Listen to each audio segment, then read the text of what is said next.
Hi மக்களே, நான் உங்களுடன் கோமதி பேசுகிறேன். எங்கள் ஊரில் இன்றைக்கி வந்து காவடி கட்டுங்க.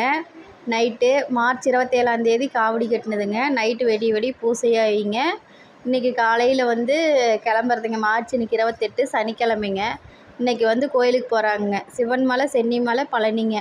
இது எல்லா கோயிலுக்கும் நடவாதையாகவே போகிறதுங்க. எல்லோரும் காவடி வீட்டுக்கு காவடி கட்டுவாங்க.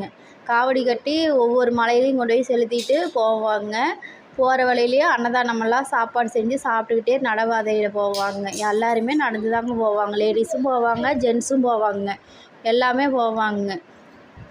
போயிட்டுங்க இன்றைக்கி மதியங்க இங்கே நம்ம ஊர் பள்ளிப்பாளையம் ஆற்றுலைங்க பூசையாகுங்க. ஒரு மணிக்காட்டம் ஆற்று பூசைன்னு ஆகுங்க. அங்கே ஆன முற்பாடு சாப்பிட்டுங்க மறுக்கா நைட்டு சாயந்தரம் மணி 5 மணிக்கு கிளம்பிடுவாங்க. வெள்ளோடு போயிடுவாங்க.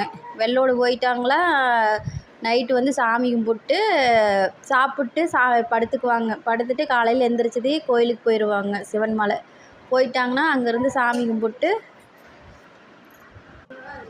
ஃபஸ்ட்டு சென்னிமலைங்க, அடுத்தது சிவன்மலை போவாங்க. போயிட்டுங்க சாமி தரிசனம் பண்ணிட்டுங்க அடுத்தடுத்த மலைக்கு போயிட்டே இருப்பாங்க.